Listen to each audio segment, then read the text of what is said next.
Oi, gente querida, tudo bem com vocês? Que alegria poder estar aqui para compartilhar sempre vídeos relevantes que tendem a trazer as respostas às muitas perguntas que vocês fazem. Mas nessa série de perguntas difíceis, vamos lá. Vamos começar com uma pergunta que muita gente me faz. Pastor, quem são os 7 espíritos de Deus do livro de Apocalipse? Gente, bom, eu quero dizer que há duas visões mais ortodoxas para explicar a identidade dos 7 espíritos. Bom, primeiro, alguns acreditam que se referem a 7 seres angelicais, né?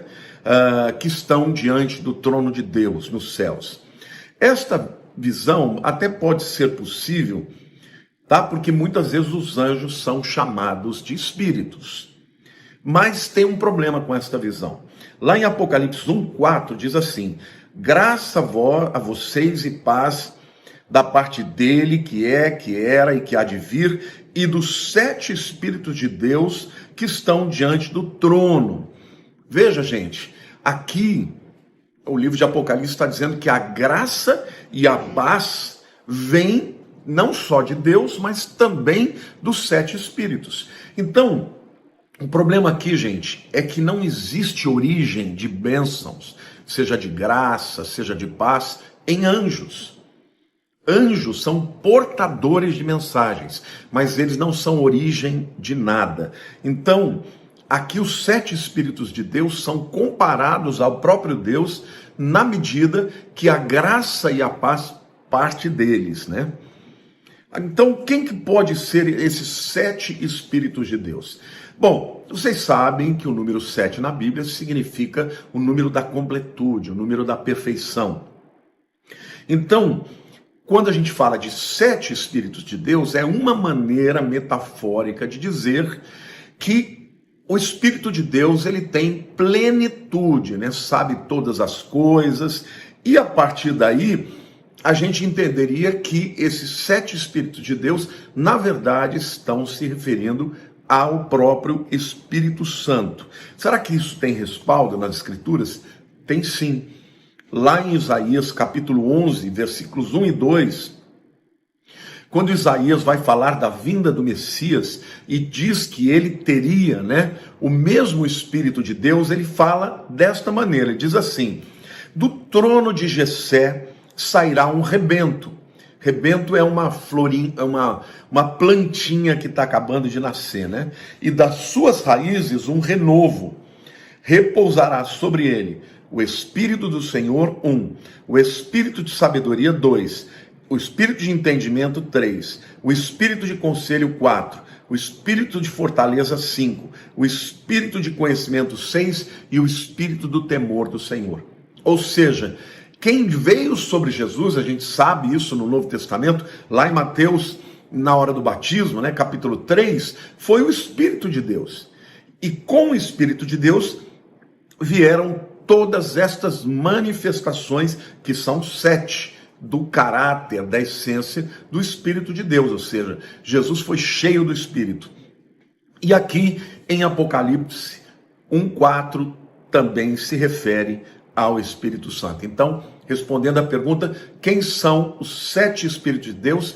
É uma forma metafórica de falar da plenitude de Deus que há no Espírito Santo. Bom, a segunda pergunta capciosa, difícil, né?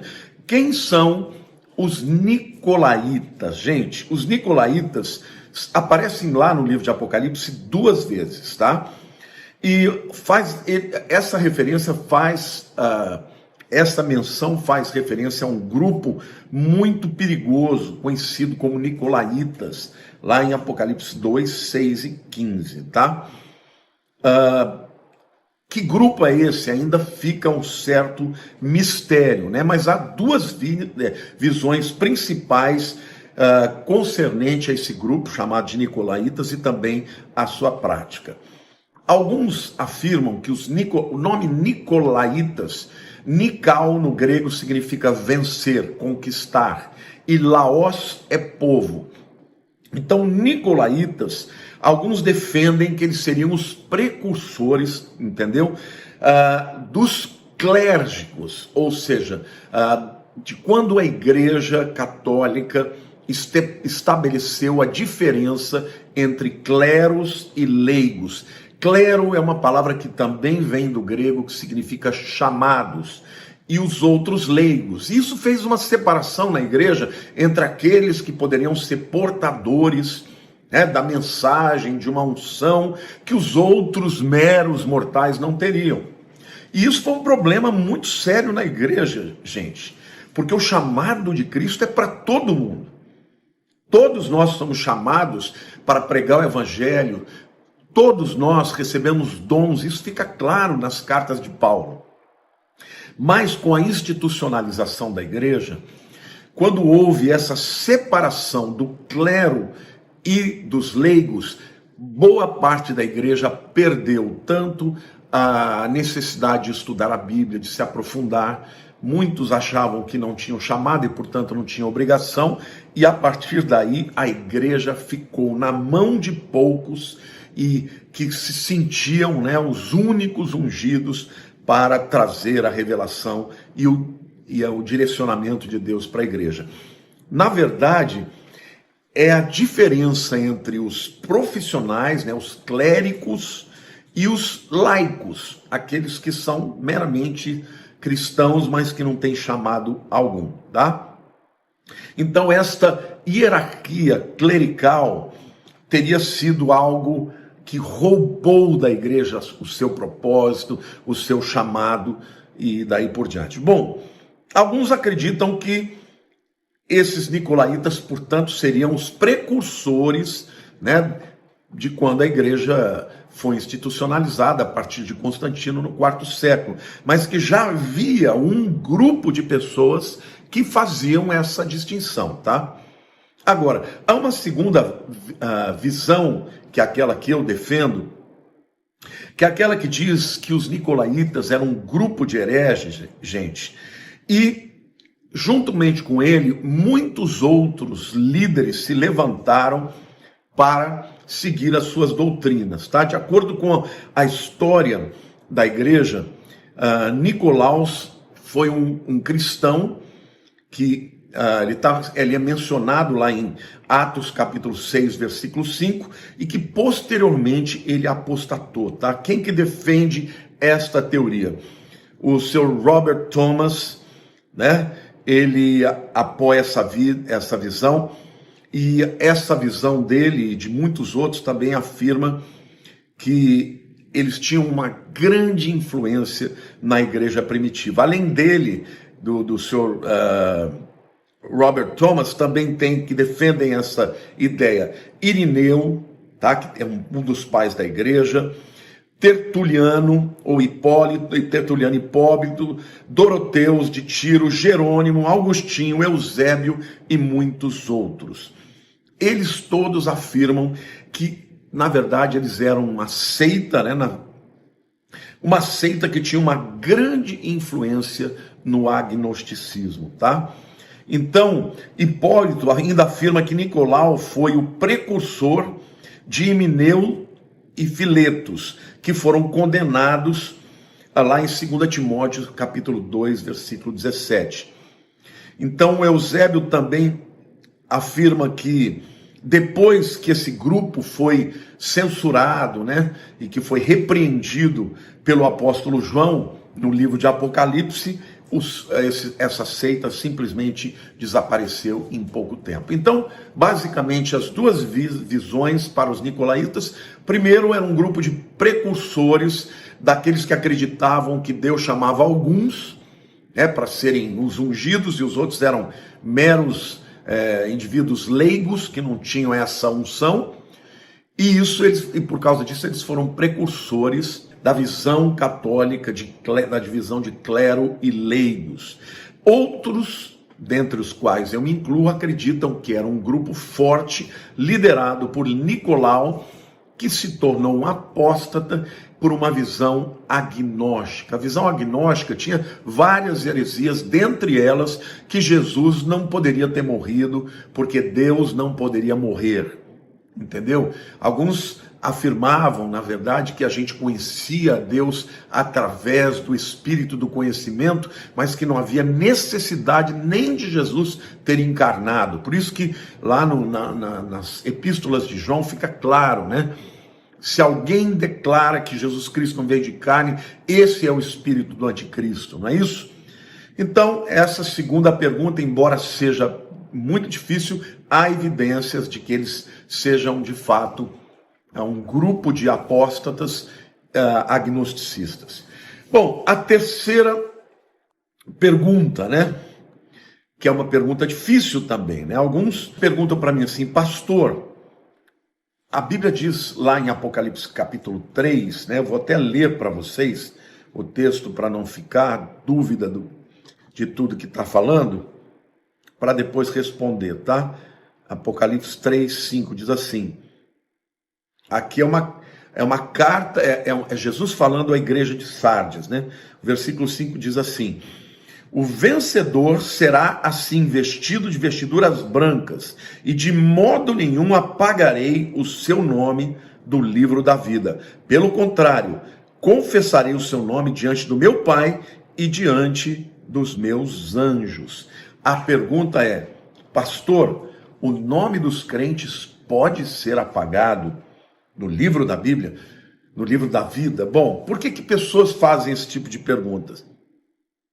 Porque Jesus está fazendo uma promessa para a igreja de Sardes, que o vencedor, ou seja, aquele que persevera até o fim, o seu nome não pode ser apagado do livro da vida. Então, é óbvio que o objetivo aqui da palavra de Jesus não era dizer se a pessoa podia ter o seu nome apagado ou não.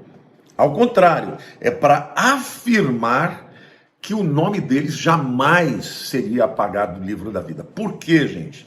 Porque muitos cristãos, na época, na igreja primitiva, eles simplesmente perdiam tudo por conta da sua fé. Muitos perdiam tudo que tinham, seus bens eram confiscados, tá? Muitos eram mortos, perdiam a vida, outros eram levados para a prisão e, portanto, perdiam toda a sua vida nessa terra aqui. O que Jesus está dizendo, gente, não é que o nome da pessoa crente pode ser apagado do livro da vida. O que ele está enfatizando, olha, vocês podem ter perdido tudo. Perdido bens, perdido status, perdido a presença da sua família. Entretanto, permaneçam firmes, porque uma coisa vocês não vão perder. Vocês não vão perder a minha consciência, o meu conhecimento do que vocês são e do que vocês fizeram. E os seus nomes jamais serão tirados do livro da vida. Tá? É como se Deus estivesse falando assim, nunca, em hipótese alguma, vocês podem perder tudo nessa vida, mas vocês não podem perder o seu nome que está escrito no livro da vida, porque eu o manterei lá até o fim, tá? É interessante porque muitos crentes às vezes leem a Bíblia e têm essa tendência de tirar conclusões que não são claras e não são específicas para apoiar, né, a sua teologia. Mas esse texto não está falando sobre isso. Jesus está dizendo que ele jamais vai apagar o nome daqueles crentes do livro da vida. Ele não está dizendo que seja possível de outros que não perseveraram, tá bom? A quarta pergunta, que também é bem capciosa, né? E a gente vai ter que buscar na história algum tipo de evidência, é: aonde está o trono de Satanás, tá? Porque Jesus falou sobre isso, né, gente? Na igreja de Pérgamo, Jesus falou assim: eu sei aonde você habita, onde está o trono de Satanás, tá? E você então mantenha firme o meu nome e eu não negarei. Porque você manteve firme o meu nome e não negou a fé, mesmo nos dias de Antipas, a minha testemunha, o meu fiel que foi morto entre vós, onde Satanás habita. Então fica claro ali que Jesus não está brincando, ele está dizendo que em todo aquele reino Na Ásia Menor, no Império Romano, havia um lugar específico onde ele chama de onde habita Satanás e aonde está o trono de Satanás. Onde seria isso, gente? Bom, é na cidade de Pérgamos, atualmente é Turquia, mas existem algumas visões ou algumas possibilidades para responder aonde fica o trono de Satanás, porque está lá na igreja, na cidade de Pérgamo, Bom, primeiro, gente, alguns afirmam que a cidade de Pérgamo, ela era o lugar onde estava a principal adoração do deus grego chamado Asclépio. O deus Asclépio, ele tinha um ídolo de serpente. Você já viu aquele símbolo da medicina? Pois é, porque o deus Asclépio era também um deus adorado por suas capacidades de cura. E ele era muito adorado por este ídolo, por esta imagem de serpente, que até hoje a gente vê aí nas várias impressões da medicina. Então o templo de Asclépio estava lá. E muito provavelmente, muitos acreditavam que por conta de estar ligado à serpente, a gente sabe que na Bíblia a serpente representa a Satanás, alguns crentes acreditavam que ali era o trono de Satanás, tá? Há uma segunda teoria que diz que havia um altar enorme do deus Zeus, que tinha aproximadamente, gente, 17 metros de altura. E ele estava localizado numa acrópolis, numa montanha alta da cidade de Pérgamo. E já que Zeus era considerado o deus dos deuses, então ali muitos acreditam que seja por conta disso que Jesus falou que ali era o trono de Satanás, porque o principal dos ídolos, principal deus grego, que na verdade por trás dele tinha demônios, era Zeus, Então, por causa disso, teriam chamado de o trono de Satanás. Há uma terceira uma terceira interpretação que diz que Pérgamo tinha muitos outros deuses, muitos outros ídolos, era uma cidade repleta de ídolos. Para vocês terem uma ideia, tinha templo para Asclépio, para Zeus, para Atena, para Dionísio e para Demétrio. Então a cidade, ela era muito pagã. E por conta disso, então, ela seria chamada da cidade onde está o trono de Satanás, porque ali ele teria tido uma influência extraordinária, tá?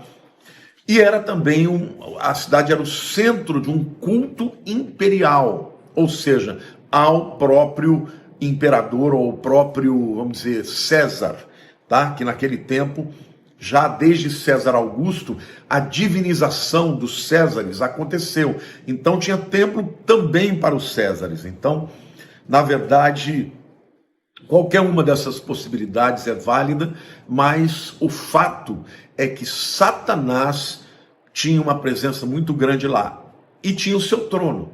E isso mostra, sabe, gente, que embora nós saibamos que Satanás tem o seu reino, ele é chamado do príncipe da potestade do ar, é o segundo céus, a gente percebe também que Satanás pode estabelecer seu trono na terra, em lugares físicos, e isso é extraordinário, Nós precisamos discernir onde estão os tronos para que nós sejamos instrumentos de Deus para destroná-los, E a última pergunta do vídeo de hoje é: pastor, os crentes vão ver a Deus nos céus? Porque a Bíblia diz que Deus é espírito. Então tem gente que diz que nós não vamos ver nem Deus e nem o Espírito Santo, que nós só vamos ver a Jesus. Mas será que a Bíblia diz isso, gente? Olha, Mateus capítulo 5, versículo 8 diz assim: bem-aventurados os puros de coração, porque eles verão a Deus. Uau! Não é maravilhoso isso, gente? No livro de Apocalipse a gente vê assim, lá em Apocalipse 4, versículos 2 e 3, logo após João ter experimentado o arrebatamento, Ele aparece na sala do trono e diz assim: imediatamente eu estava em espírito e eis que um trono estava lá erigido nos céus. E aquele que estava sentado no trono, e aquele que estava sentado no trono era como a pedra de jaspe, e como sárdio na sua aparência. E havia um arco-íris ao redor do trono, como na aparência de esmeralda. Então, literalmente, Deus está sendo visto. Mais para frente, João também vê que aquele que está sentado sobre o trono, ele tem um livro na sua mão direita, selado com 7 selos. E aí depois Jesus entra para pegar o livro. Então, a pergunta é, Deus vai ser visto no céu? Vai ser visto, com certeza será visto.